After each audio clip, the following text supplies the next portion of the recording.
We're here with Scott Gray of Rapidata at the fundraising convention from the Institute of Fundraising in London. Scott, how have you found convention so far? Hi Howard, loved it actually. The last 4 years, I think 4 conferences, there's always been something quite negative going on in the presses, and I think we've also had GDPR to contend with, and I think it's been quite hard. But this is the first conference, as I say, for a long time now where generally there's quite an upbeat feel. You can get that in the sessions, you can get that through conversations with fundraisers here on the stand. So yeah, I think it's been a great one, and even better for us, on the Monday we won Most Committed Company to the Sector, so it was a great way to start the conference. Congratulations. Thank you. And you've also used the convention to launch your new report, The Changing Face of Payments. Yeah. Donations, methods of giving and donating and paying charities are changing rapidly. What did the report find? Well, we normally launch our tracking report every year, but this year, because there's so much happening in the payment space, and has been, we thought actually we wanted to focus on that. So as consumers, we've changed immensely on how we buy goods online, how we buy our coffee up the road. And so we wanted to reflect that and what that meant for charities. So we looked at some of the research out there.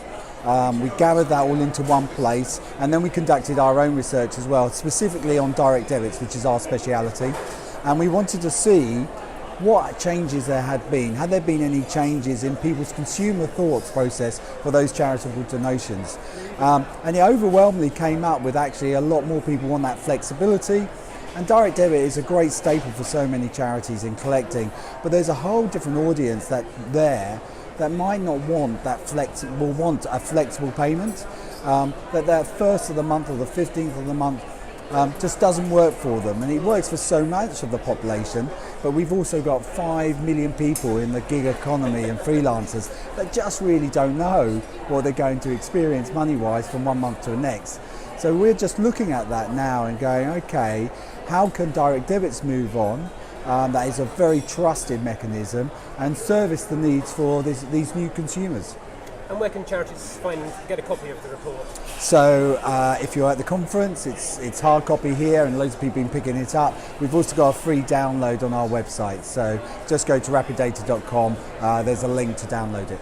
And what do you think charities should be doing or thinking about now, given this rapid change of payment mechanisms? Sure, well, I think there's, outside of what we do, I think there's a lot of talk about contactless, and I think that everyone realises that charities have to make a move to that. But there is a lot of need for understanding on how they do it.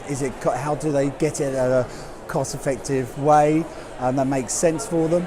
But it's something that they've got to embrace 100%. For us on direct debits, what we've done after looking at all of the research is we've come up with a new product offering called Control My Payment, which then allows donors to actually control their direct debit, and that will allow them to skip, increase, decrease their payment, and have that flexible approach, but also see what their money is doing every month.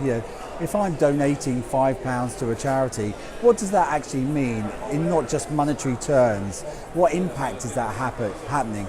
And that easy way that we all expect so much now going online, we want to see it there and then. Scott Gray, thank you very much indeed. Thank you.